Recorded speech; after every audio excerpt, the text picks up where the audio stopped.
Kandukur TDP అభ్యర్థిగా ఇంటూరి నాగేశ్వరరావును అధిష్టానం ప్రకటించడంతో టీడీపీ నేతలు సంబరాల్లో మునిగిపోయారు.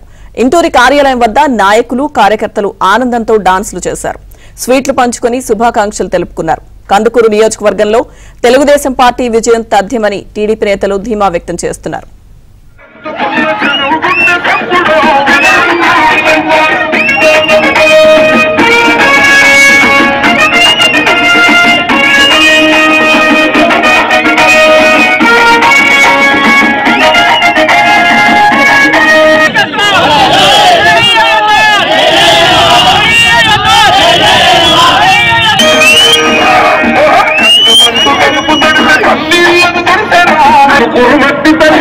అందుకూరు మట్టి తల్లి